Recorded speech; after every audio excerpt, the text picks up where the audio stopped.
recording. Okay, so who is TCES? What is it? We are the Texas Council of Elementary Science, founded in 1984. Our mission is to support elementary science education, and our big thing, our elevator pitch, is we want to create spaces for teachers to connect, collaborate, and grow. So one of the things that one of our vehicles are these virtual collaboration meetings. We hold these once a month. So if this is your first one, welcome, and we encourage you to continue to come back. As a board, we work hard to try to put these together and give teachers opportunities to do those three things as much as we can. We know sometimes elementary science can feel like if you're on a campus, be an island, you don't have much time to talk about it. So that's what we believe we provide as an organization. This is our board currently. So I believe all of the people here are represented. We do also do a STEM spectacular at CAST, and we were able to get together there as well. So we do have two open regional areas. So we have the region 8 through 11, which is the DFW area, and then also 16 through 19, which is the Panhandle in West Texas. So if you're a teacher in one of those areas and you'd be interested in joining our board as an area VP, we'd love to hear from you. Please just reach out to one of us or put your name in the chat, and we'd love to have you. Okay. With that being said, I know it's a little early, but what I'm going to do is invite Girlstart. Girlstart is an organization that is going to talk to us today about doing family STEM or science nights. And I'm going to ask if they are here. I can, if they have slides, I'd be happy to allow them to share. Let me open that up. But if you are a representative from Girlstart, feel free to jump on.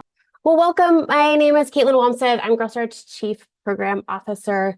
Jillian and I go way back, I think almost 11 or 12 years of working together in awesome A-Leaf. The snow down there is impressive, y'all. I cannot believe it right now.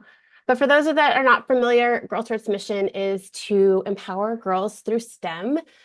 We've been around since 1997. We were founded in Austin, Texas. Our mission has stayed the same since 97.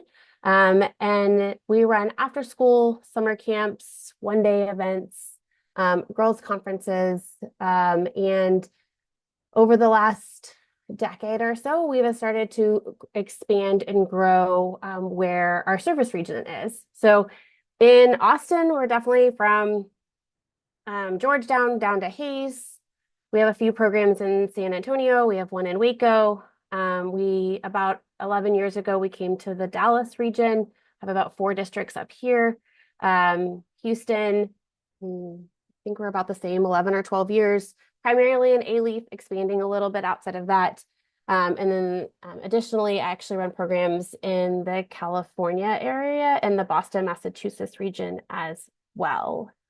So traditional, like immediately after school day programs at schools, week-long day camps, a girls conference that's now in Austin, North Texas, Houston, and Boston. And then lots of community events, which is why I think I was asked to be part of this call to kind of talk about how Girlstart supports elementary schools with science, family nights, whatever you want to call them nights.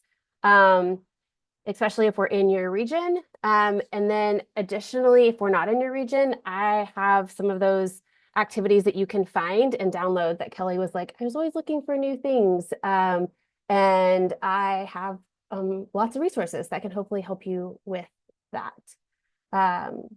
So that's kind of Girlstart in a kind of quick nutshell. But girlstart.org is our website. If you're ever sort of looking for other things and a little bit more about what we do. So how we support community STEM. So Girlstart does a kind of a multi-prong approach. Girlstart hosts our own community STEM events we own our building in Austin, so we're able to do spaces there, actually host events there. But additionally, we work with partners like school districts, museums, community centers, where we go into their space. And then once again, there's uniqueness in how we can do that. There's where we come in and do the whole thing. So we're bringing in anywhere from 4 to 6 to 10 activities focused around STEM, always relating back to a woman in STEM. And additionally, our program, our community events, the great thing about them is that they're open to all ages and to all genders. And or we're going into spaces that are already hosting an event. So a school may already be doing a science night or some sort of family night and looking for a vendor to come in.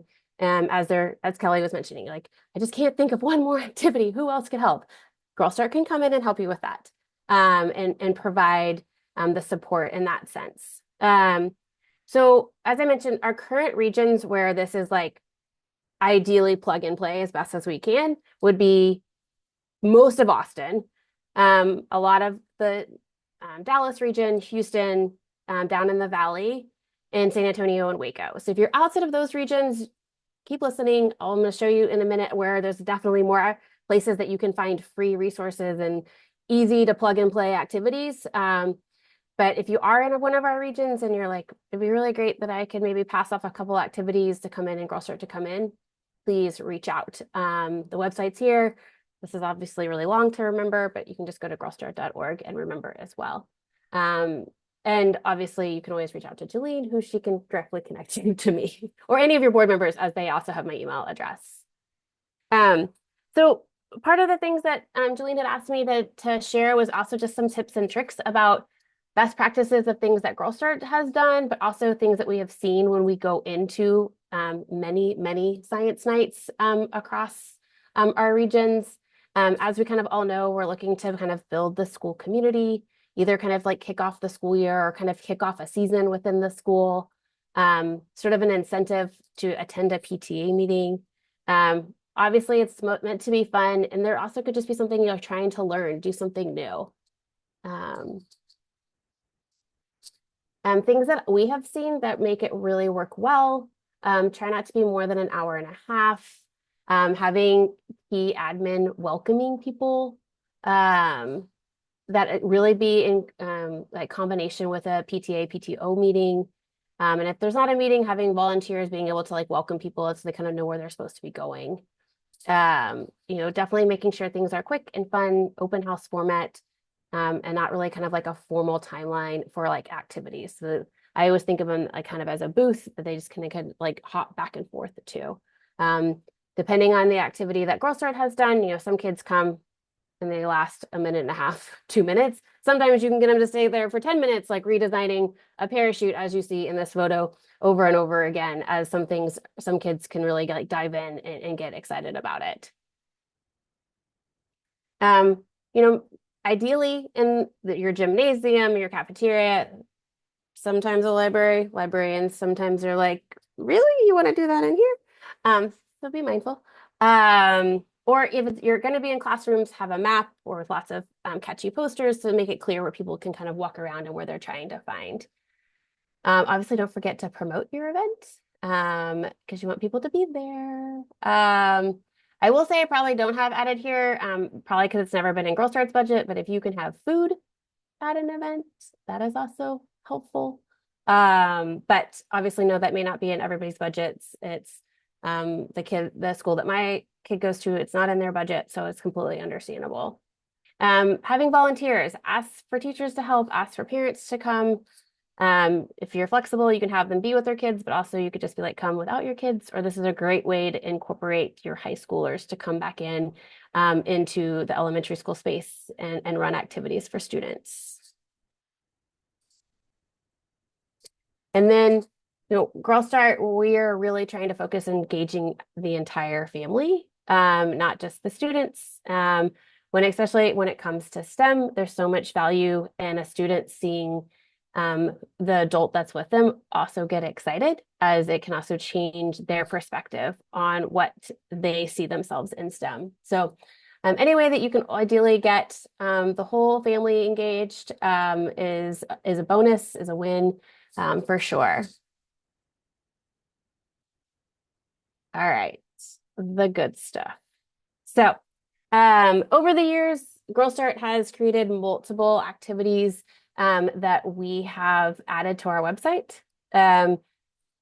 Most things should be TEKS aligned.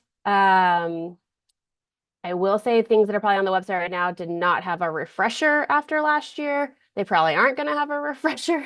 But hopefully everyone can figure that piece out as best as they can. But in reality, the intention is that they are easy to do activities and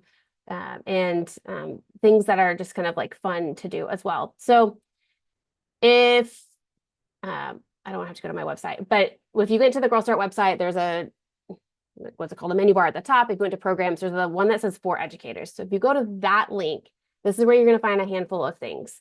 So over here where it's like hands-on activities, December, educator guides, STEM at home. So the hands-on activities, and Jillian, you've actually seen many of these. So what these are, so we kick off our Girls in STEM conference with some sort of engineering challenge. And the challenges have varied over the years. And I can guarantee you, most of the materials have almost never changed.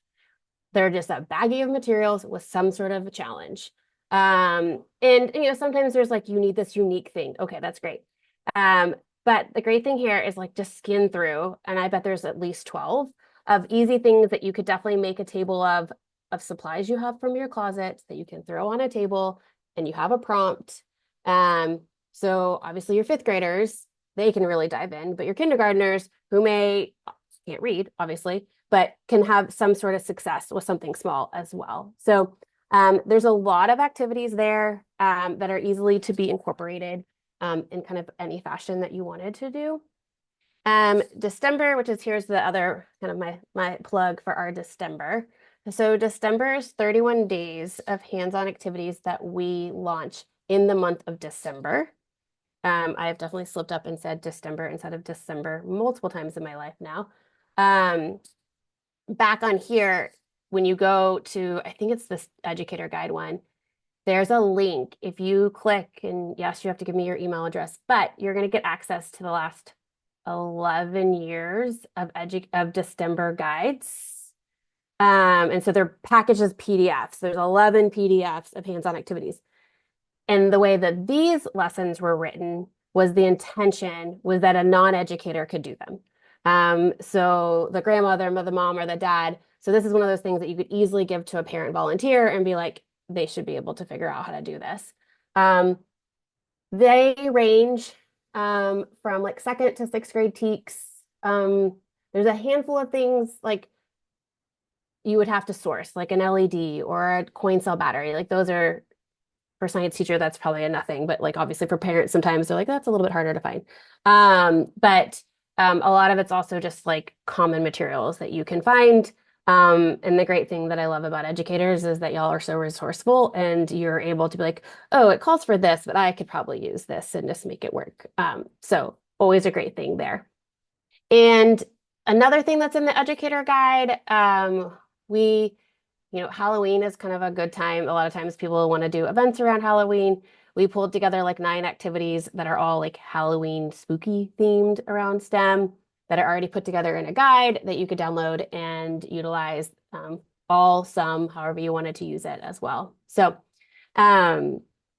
let's see, I think, and then the other great thing about December is that there's a handful of not just Girlstart activities, but we also partner with organizations across the country, like the Franklin Institute, the Thinkery.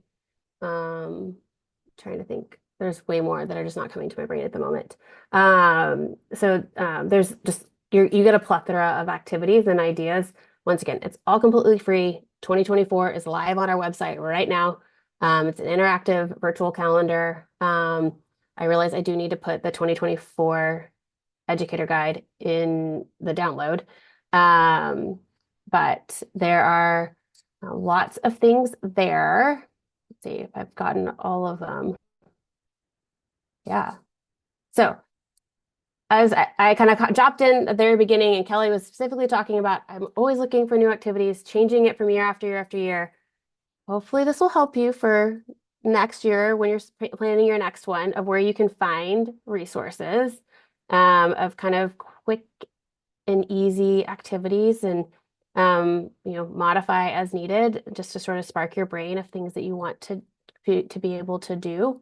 And additionally, if we're in your region and looking for a little bit of extra help, please reach out and we can see what Girlstart can do. Any questions? Caitlin, thank you so much. I know we're talking specifically about science and STEM nights, but Girlstart also hosts, and we host them in partnership with Girlstart. We do a summer STEM camp. They run 2 sessions for us, so that's also another that's something that you can partner up with Girlstart, and they're amazing with that. This is true. Yeah, we have a couple summer camps in a couple other regions as well. But this is obviously a conversation that I could have if you're interested about having maybe a STEM summer camp for girls. Um, and if you're really interested in 2025, call me in the next month, then I bet I could get you in. So yeah.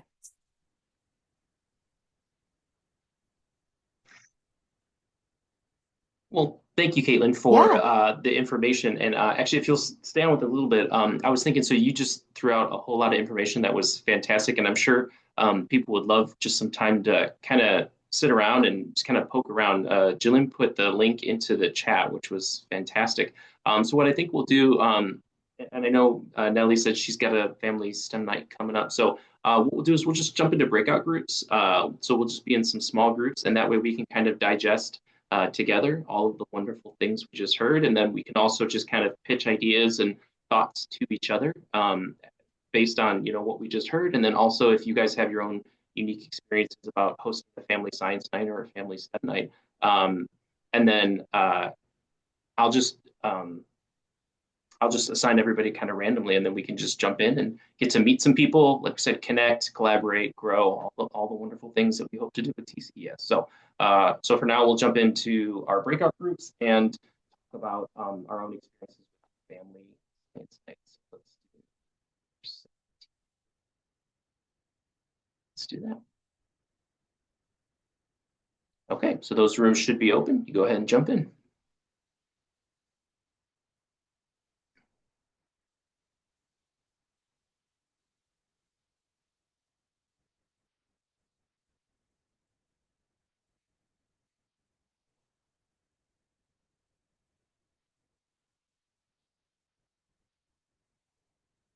Um, my name is Sulema Rosas. We've never done a science family night. I am a first year science lab teacher at my campus.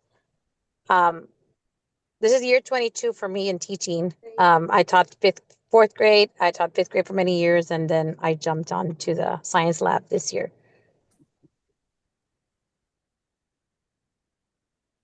But I'm interested in hosting one family science night on my campus. What area are you in, Zulema? I'm from South Texas, Rio Grande Okay, Valley. Rio Grande Valley. Very cool. Okay. What about you, Kimberly? I'm in Sheldon, so a little east of Houston. And I'm wondering if it might be too late for me to try to do one this year, but I think it might be beneficial to like kick off Star Review to like have a family night and pump the kids up about Science Star. Yeah, you're a fifth grade science teacher? Yes. Okay. You could maybe even try it like after Star, just like to get like where there's no like there's low stress, everyone's just kind of chill. Like in May, you got that whole month. And that gives you some time to kind of just like kind of do like a dry run this year, getting parent volunteers, getting your admin on board, logistics, all that. So you give really good advice. There, it seems really simple, but it can get daunting when you think about the logistics of all of it. So yeah, maybe trying to throw one together this year as a dry run might be kind of cool. But I like what you're saying about doing it before Star. Yeah. We always did ours in the fall kind of as a launch, and we did it between Thanksgiving and Christmas as an engagement for families.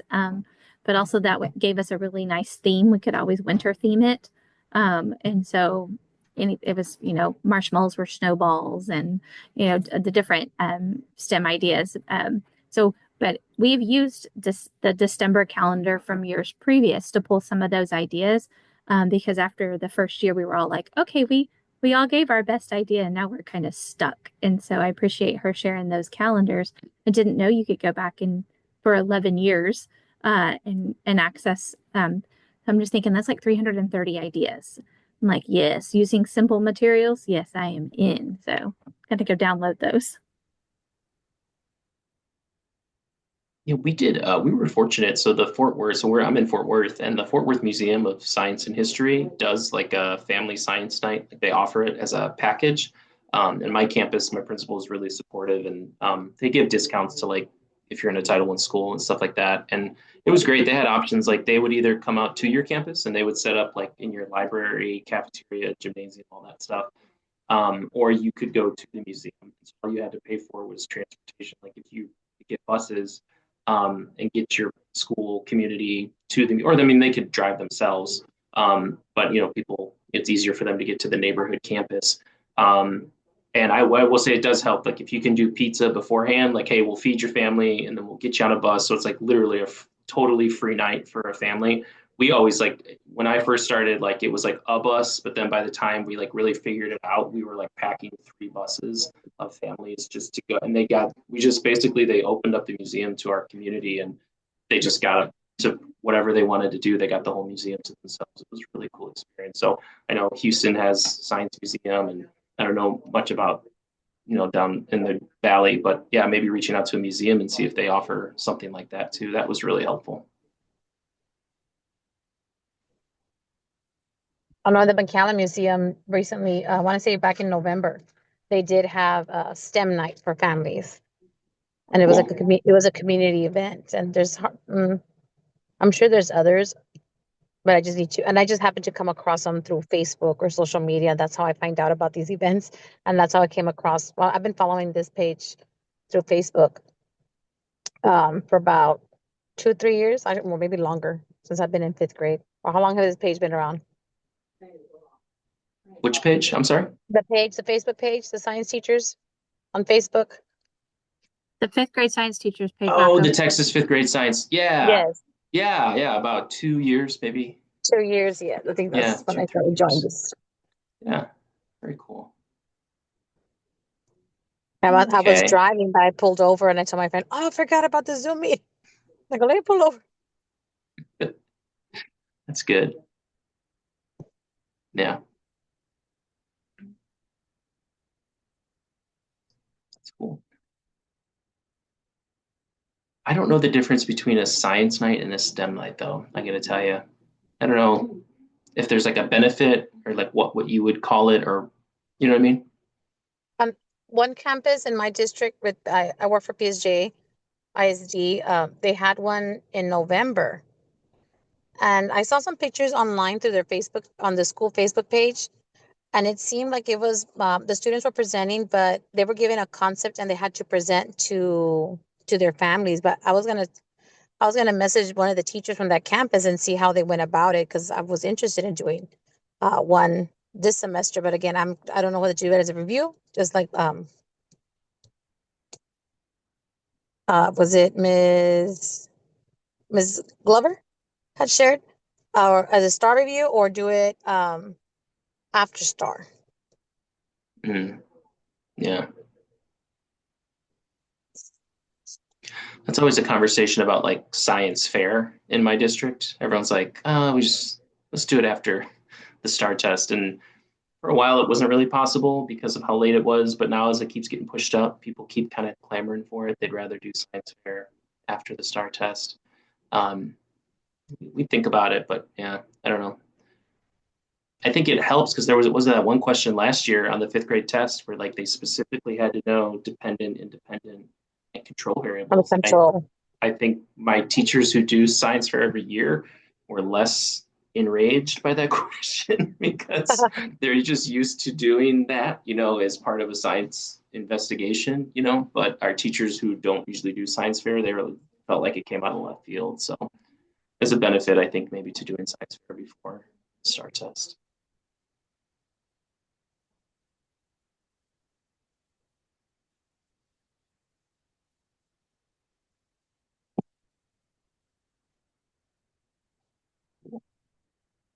I think we've been in for about 10 minutes, so I'm gonna pull everybody back.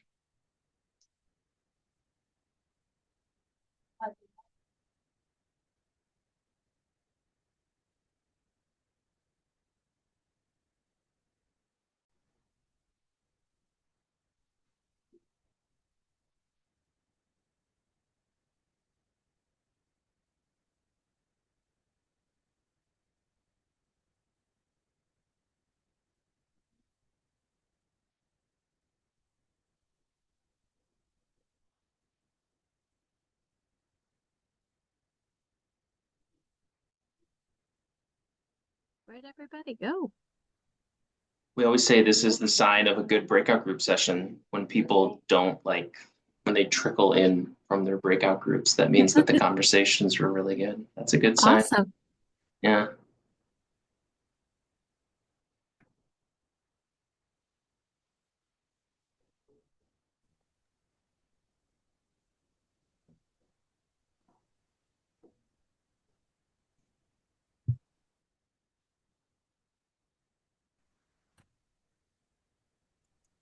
Welcome back, everybody. I believe, well, people are still kind of filtering in. Kelly and I were just saying that, when you close the breakout group and people don't come back immediately, that's like a sign that the conversations were really good in the breakout groups, I think. So it feels like, yeah, as everyone slowly comes back to the main room, would anyone want to share out just a brief synthesis of what their group shared or talked about during our time in breakout? I will say that Melissa brought up a good point that I need to add to my slideshow. That either if you have parent volunteers or other your teachers, but if they're not the science teacher, that makes sure if you're really doing a science STEM night, you may need to make sure that you reiterate the science concept, versus just this fun activity that you're doing. So I was like, oh yeah, that's a really great point. So worth saying again. Yeah, that's a great point for sure. Anybody else?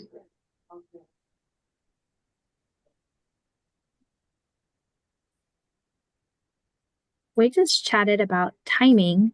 When is the best time to have a science or STEM night? Is that something that, if you're hosting it at the beginning of the year, or maybe possibly around STAR, or maybe that's something that you're looking forward to this year, and if you haven't planned it yet, maybe looking at May. I know Rocco had mentioned, possibly pulling some things together and using that time in May to get a dry run of how you could implement a science or STEM night, and then to grow it beginning the next year.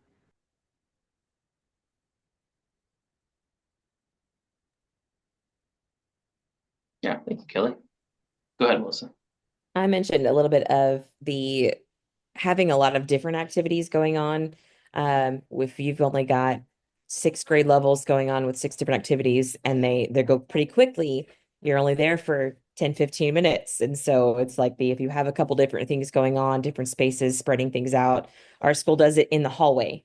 So they're all in the hallway, and sometimes you can't get through past to different things, but you can see where things are. But making it more worth the time than just I drove up to school and fought parking for 15 minutes of engagement. What else is going on? They invite some local food trucks up that are family owned from some of our schools, different things. Usually the PTA is in there doing something, all kinds of different things going on, but making it more worth the trip to school late in the evening.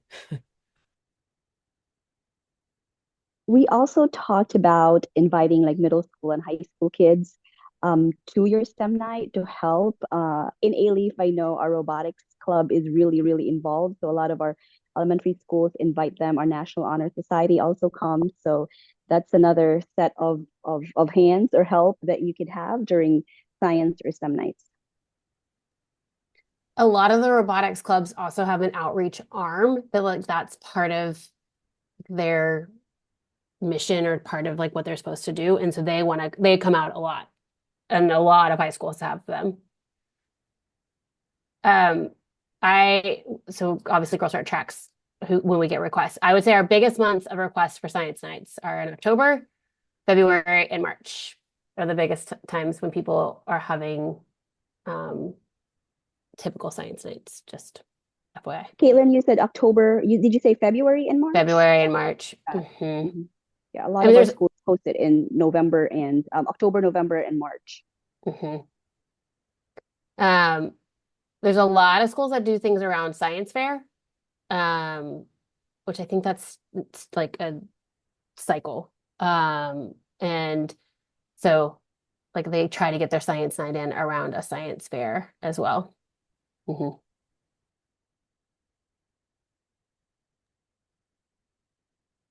Awesome. Well, thank you everybody for sharing. Once again, thank you, Caitlin, for sharing all that Girlstart has and for jumping into breakout groups with us, and for all those who shared back in the main group. With that, I'm going to hand it over to Dr. Omah, who's going to be sharing with us some ways for us to refill our cups. Professionally, I believe is the track that she's going on. So with that, I'll hand it over to you, Omah. Awesome. Thank you so much. Okay, so really quickly, let me go ahead and share. So first thing I'm going to do is go ahead and put the PowerPoint in the chat here. And that way I know that I have access to it. I have a very quick 10 minutes to get this done. And so you don't have to follow along. I'm actually going to show the PowerPoint as well. And then all the links on the PowerPoint are, I will say that they are hot, and you should be able to access them pretty easily. Okay, so thank you all so much again for being here. It looks like my closed caption is on, so maybe that might help someone. I'm going to go ahead and change the slide now. So yes, I'm going to be talking about refilling your cup, as well as talking about some upcoming and some past grants and awards, as well as camps for teachers, as well as PD and more. Before I change the slide, just so that we are all on the same page with respect to refilling your cup, in the chat, I'd like you to take a moment and just share how you typically refill your cup, either personally or professionally. What are some of the things that you do that helps you recharge? Take about a minute to do that and just type that in the chat.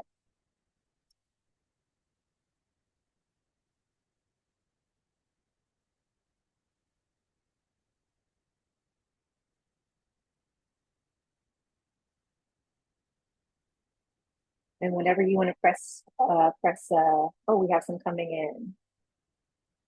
Connecting with other people, read, spin classes, wonderful. Connecting with like-minded folks for stimulating conversations, lovely. And some of you all have the professional angle as well. Participating with TCES. I love that, Kelly. See anything else we have? All right, self-care facials. Love that. I'm a spa girl myself. So with that, I do want to share that I mean both sides of the coin. I think that it's important for us to rejuvenate both personally as well as professionally. So as you all are saying, you know, some of you all may decide that you want to be exercising or reading fiction, so reading for fun. But on the other side of that coin, sometimes we refill our cup both personally as well as professionally by, I think my favorite thing on the slide there is teacher-led classroom shenanigans. And so what I mean by that is all the things that help you tap into your creative side. So whatever that is. And oftentimes, I think what actually makes it exhausting is when we find that we don't necessarily have funds to pull these creative things, these creative ventures off. And so that's where I think the next few slides come into play. And so here you see, I'm just going to flash these two slides on the screen, and then I'm going to go straight to the queued up web pages. But what you can see here are some opportunities for grants and awards. And then the reason why I have past deadlines, not to irritate you, but what I'm finding is that everything is on a cycle. And what's past is not necessarily past for a missed opportunity if you think about it from the standpoint of, wow, if this is a big thing that I'm going to work on, I may be able to at least access, see what the application is, do my research, and then start iteratively building on or collecting all the things.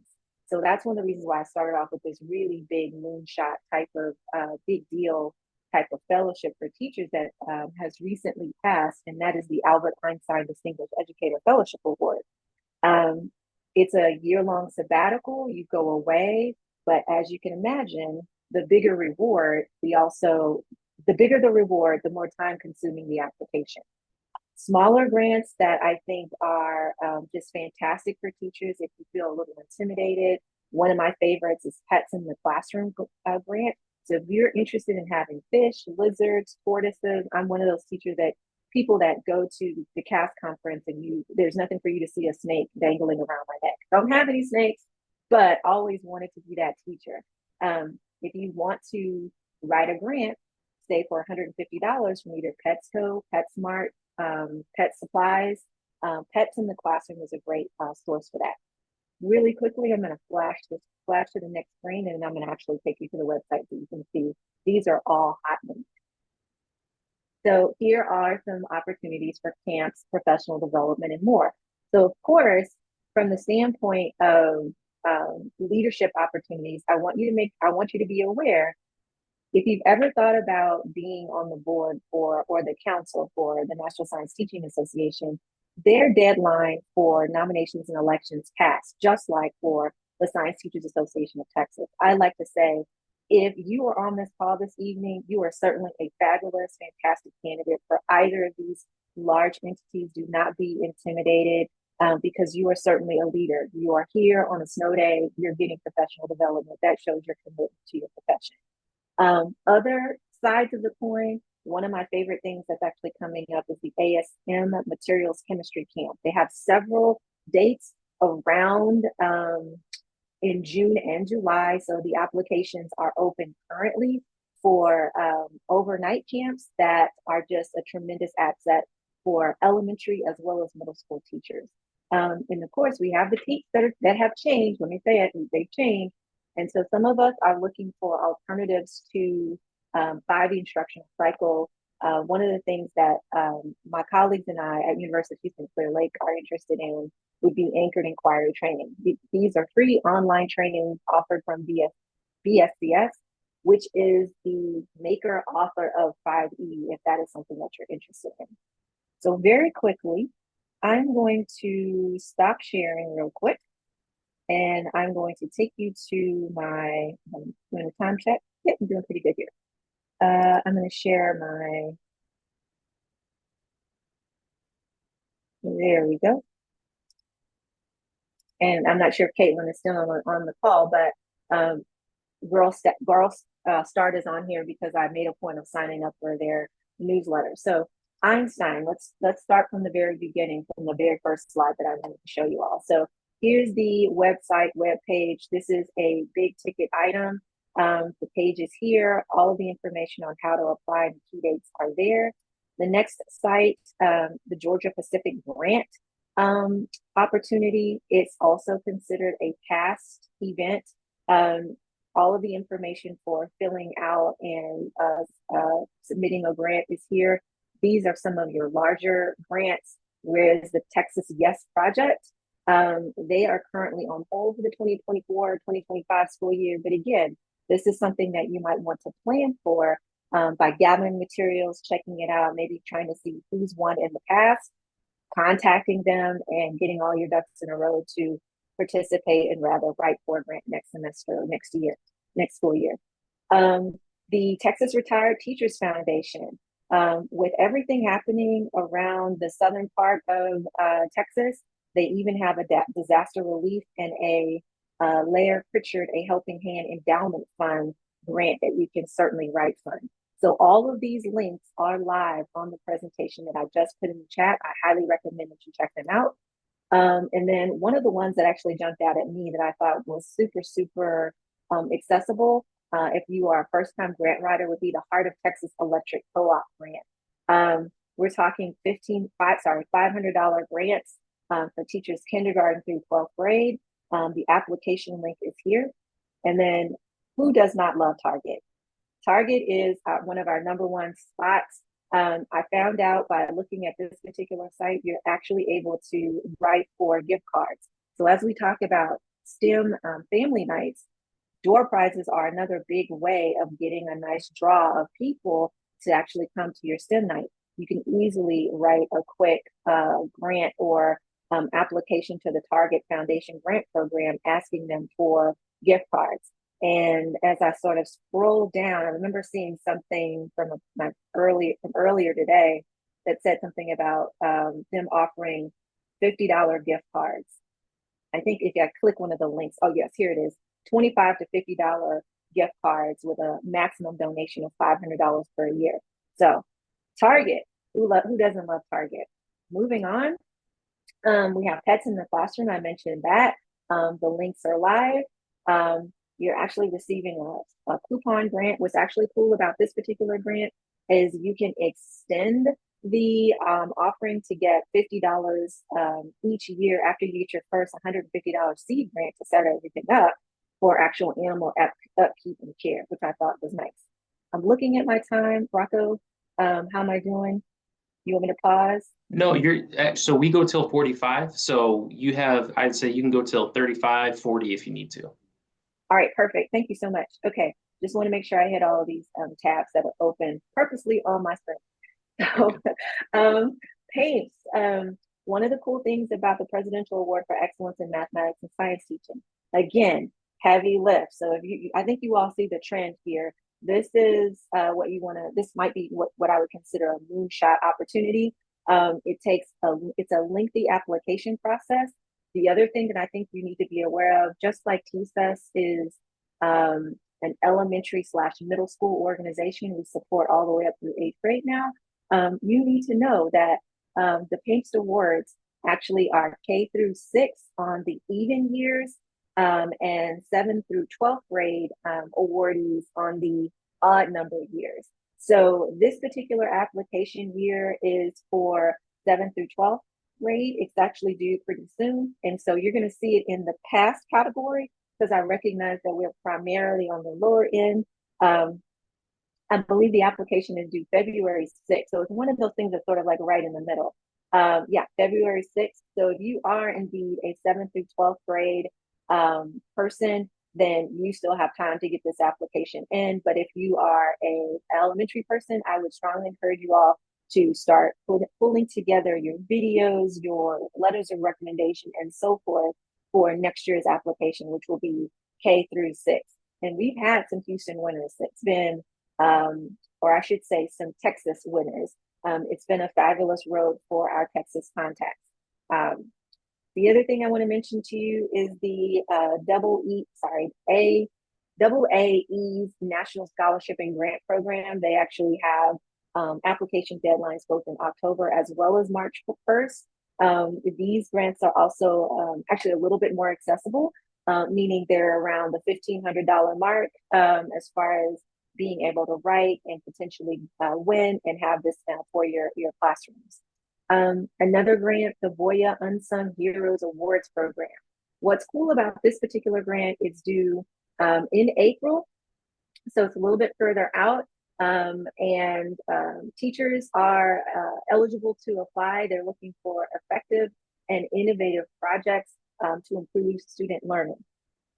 That's a very, very nice way of saying teacher-led classroom shenanigans. So all the things that you can think of with respect to being creative that you want to potentially do in your classroom, I would say write it up in a grant, and you could get anywhere from $25,000 to $10,000 to even a $5,000 grant.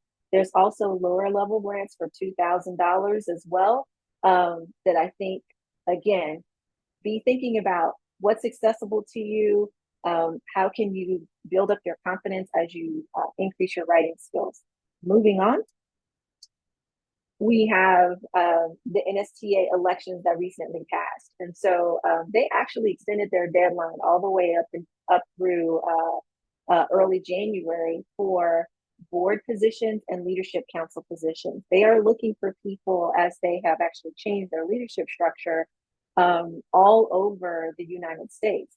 My position, for instance, I'm actually a district director, specifically of Region 13. Or sorry, I shouldn't say Region 13 because that sounds like Region 4, but I should say District 13, which consists of Oklahoma, New Mexico, and Texas. And I say I'm actually on my campaign right now looking for my successor. And so if you are interested in learning more about what a council member does for NSTA, I'm happy to answer those questions. I think all of you all being here, showing your leadership skills, showing your commitment to education certainly means that you would be a wonderful candidate that I would have no problem in supporting. So I would say reach out to me. You do get a stipend, a very small travel stipend to go to Texas, New Mexico, as well as Oklahoma teaching association conferences. So it's actually quite cool to see what they're doing in other states. And then I would be remiss if I left off the Science Teachers Association of Texas. Their organizational structure is kind of akin to NSTA, and they are actually an affiliate of NSTA. And so with that being said, they actually had their board nomination and elections passed back in March of 2024. And so you're able to see here what the term links are and so forth for stats board. If you were interested, I would say click the link that's in the PowerPoint and learn more about that.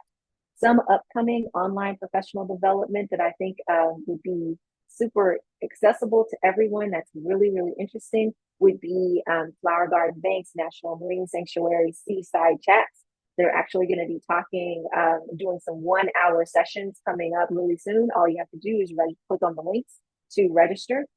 And then a few more slides here. This is the BSCS Science Learning.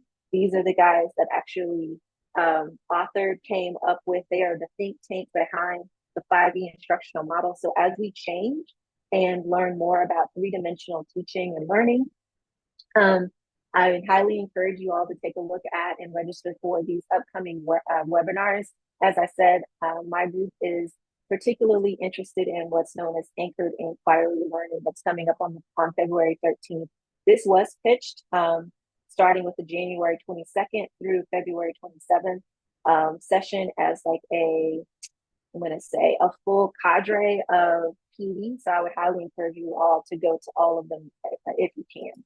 And then rounding off some fun things that are happening this summer, the ASM Materials Camp for Teachers. If you click here for the schedule and online application, you're going to find that they're going to be just about everywhere, not only in Texas, but also in other cities around the US. There's also room available so don't be intimidated, for K-5 teachers, as well as middle and high school teachers. I would say, even though you are teaching elementary, feel free to go to a camp that seems to be geared more towards high school, because again, you're going to be building your background knowledge. Last but not least, we have NSTA scholarships. So if you are even thinking about going to Philadelphia in, I believe, March, this is a wonderful opportunity. You'd be surprised how many people do not apply. You can get your registration fee waived. And that means that that's going to be $300 to $400 less that your district or you have to actually come out of pocket for in getting here. Sometimes if you can get the scholarship, your district is happy to match that with some travel funds. So do a little bit of leveraging and apply. So with that, I'm going to stop here and ask if there are any questions. I'm happy to answer them. And I'm going to put my email address in the chat so that you can reach out to me if you're interested in any of those NSTA positions.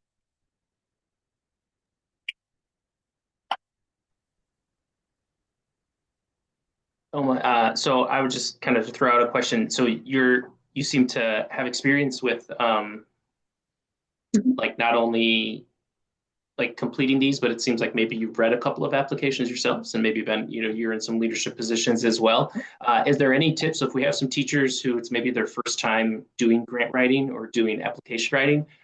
Any tips or like things to make sure you mention, or maybe tips to things to avoid, or anything like in your experience as maybe you've read some of these grants or some of these applications? Any tips for first time grant writers or appliers to these types of things? Sure. Great question. So tips around grant writing. What I would say is if you're able to access the rubric, follow the rubric. In fact, I remember being on a review team and this is one of the grants. I did not put this particular grant in the session. I don't even believe that this grant is still available, but at one point, BP had a grant, British Petroleum had a grant for teachers. And I remember being on the review team for that particular grant. And one of the things that we noticed really quickly is if the teachers had access to the rubric. So if any of those grant opportunities that I shared and showed gives you access to the rubric immediately, or if they have very, very specific guidelines, follow them to the letter, to the point where you are using either the rubric or the guidelines as like sentence starters and outlines. You'd be surprised how that helps the reviewers find and give you the points that are necessary for you to get the grant. So that's like one of those low-hanging fruit type things that I would share. The other thing is and I think you may have seen this in my presentation, but I tried to share and show like what I would call high-level grants that maybe seem intimidating. And the only reason why they're intimidating is because they have so many parts. So the big tip for that is start soon and just do a little bit at a time. Start as quickly as you possibly can and do a little bit at a time, whether it's collection of information, reaching out to various people, giving them a lot of time to do reference letters, you name it. Just start as soon as you possibly can. So if it's on a cycle, even though the grant application may not be open yet, another tip, because they often will publicize who the previous winners were, reach out to previous winners and ask them to mentor you. People love doing things like that. It is a wonderful thing, and they can actually share their application with you, and then that'll give you some ideas, and then you're able to use that as a template. Hopefully that helps. Yes, that was like amazing. Like, go out and write a grant tonight, maybe. If there people are snowed in, maybe looking for something to do in the snow, just write yourself a little grant. That'd be good. There you go. There you go.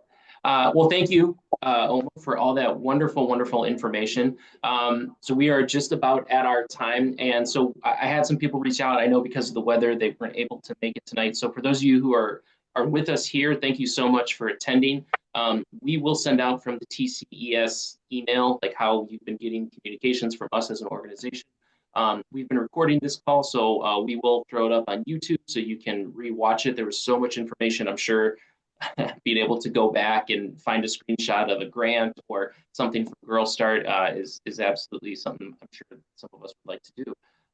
So we'll send out an email, of course, to everyone who came today, and then all of our TCES members with the recording of this, as well as the slides from Omah's presentation and just all the information that we captured here tonight. So if you are driving and you're on your phone, don't worry. We'll throw the feedback form in the email as well. But if you are, sitting at a laptop and you can just snap a picture of the QR code and give us some feedback on this session. Once again, we are TCES, the Texas Council of Elementary Science. We are here to help teachers connect, collaborate, and grow. So that feedback just really helps us help guide our conversations as a board on what topics we should cover during these virtual collaborations, what types of things you guys want to connect with each other on. So if you, once again, you fill that out, we really appreciate that. But with that being said, it's just about at our time. Wow, we're really good on our time today. Thank you guys so much for coming. And, I'll leave it at that. I'll stay on. If anyone has any questions and they want to stay on, I'll be on until people want to get off. But if not, y'all have a good day. Stay safe, stay warm. and have a good week. Take care.